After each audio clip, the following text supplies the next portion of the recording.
Salut les self-rénovatrices. Salut les self-rénovateurs. J'espère que vous allez très bien. C'est bientôt l'Halloween, alors ensemble, nous allons faire des lanternes citrouilles qui font peur.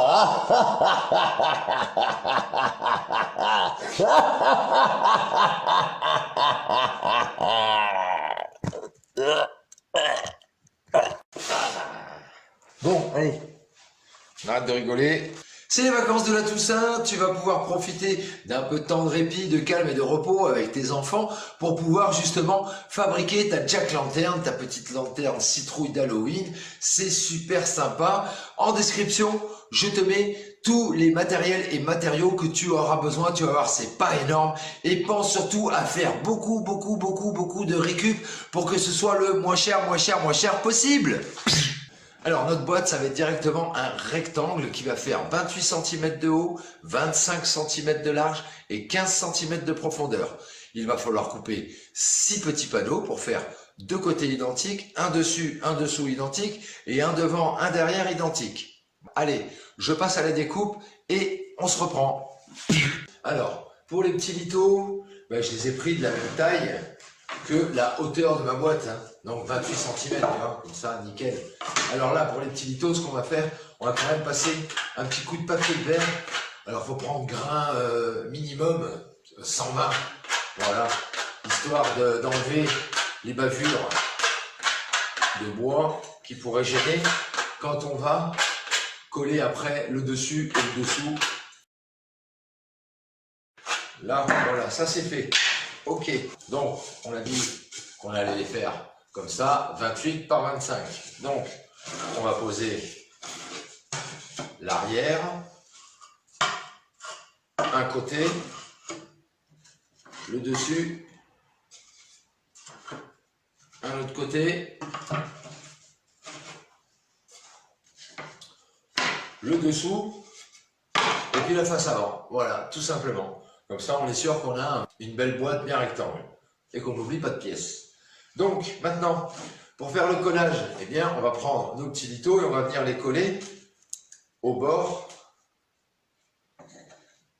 de la face arrière et au bord de la face avant.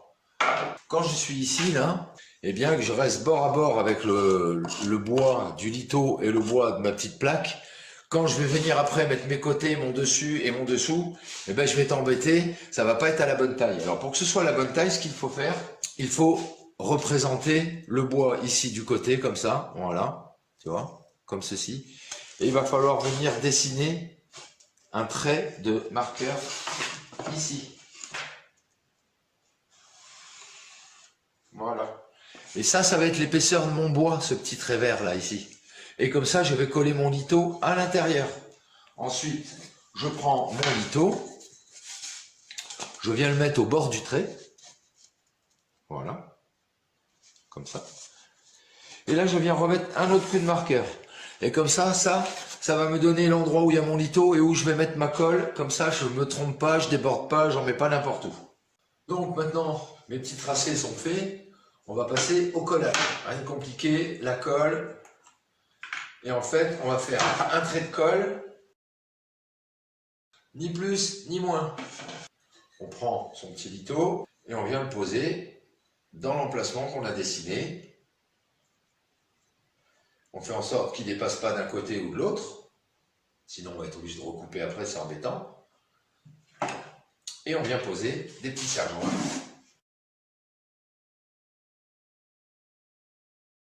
Hop, on passe de l'autre côté. Donc voilà ce que ça donne. Hein. Et on voit bien que sur le côté, il reste un peu de bois pour pouvoir après coller mon côté sur ce lito-là. Une fois que tes collages sont faits, eh bien, il faut attendre que ça sèche un petit peu. Tu te réfères sur le dos de la colle que tu utilises. Moi, celle-ci, ils me disent séchage complet 20 minutes. Bon, voilà, 20 minutes se sont écoulées.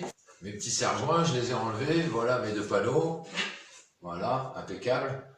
Donc, maintenant, on va coller les côtés. Alors, c'est pareil, même principe. Alors là, on n'est plus embêté, puisque du coup, on a déjà le rebord ici qui va nous aider. on s'est rejointe.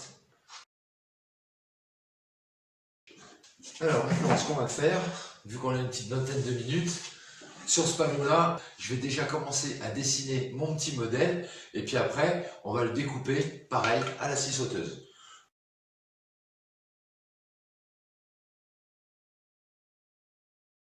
Allez, je te montre vite fait ce que ça donne. Voilà le modèle que je vais faire pour celui-là.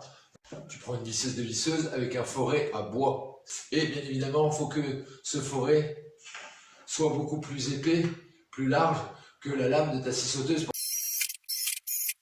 J'ai fait un trou dans chaque élément que je vais avoir à découper.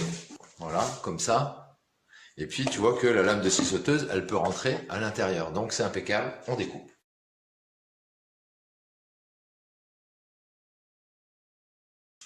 Bon, voilà ce que la découpe donne. Voilà. Alors maintenant, il va falloir passer un petit coup de papier de verre partout sur toutes les découpes pour faire quelque chose de propre et nickel. C'est parti. Et puis les derniers petits détails, j'ai un petit lot de râpes, tu vois, des limes.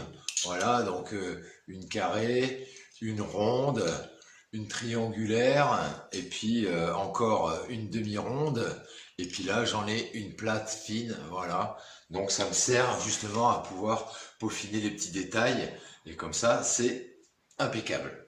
Maintenant, ma boîte, elle est sèche. Je vais pouvoir, hop, venir poser ça ici devant et on va coller.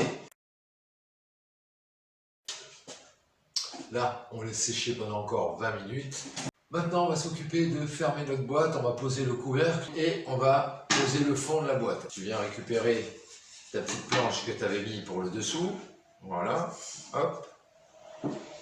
Et puis, on va utiliser des petites pointes. Alors là, c'est des pointes de 3,5 cm. Tu peux prendre un peu moins grand. Et puis, on va coller aussi. Donc, là, je vais mettre des points de colle directement sur mes 4 litos. Et je vais mettre un tout petit filet de colle sur les bouts de planche. Maintenant, on va prendre 4 petites pointes. Voilà, comme ça, le dessous de notre boîte, il est fermé. Ok, il restera encore un petit peu de ponçage à faire. Les côtés, j'ai déjà arrondi légèrement les angles pour pas que ce soit trop agressif, puis pour que ça reste toujours plus propre. Parce que je vais la laisser couleur bois, donc il faut que ce soit quand même au maximum super propre, super beau. Ok, maintenant on va s'occuper de faire le dessus, le couvercle. Pour cela, il te faut du bois. Alors moi je prends du bois naturel, hein, c'est ce que j'ai récupéré sur mon tas de bois pour les cheminer. Voilà, et puis ben, on va couper des petits bouts suivant ce qu'on veut. Allez, c'est parti.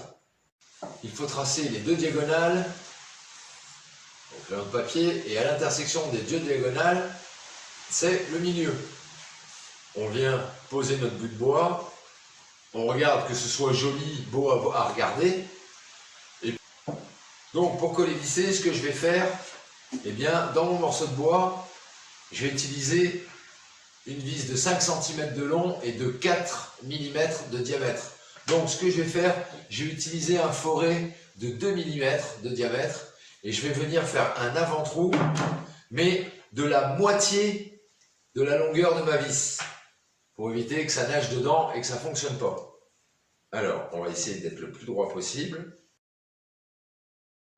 Ensuite, avec le même foret, je vais percer un petit trou sur le côté ici, en diagonale. Et pareil, de l'autre côté, en diagonale. Voilà. Donc, notre petite vis, on va l'enfoncer dans la plaque de bois.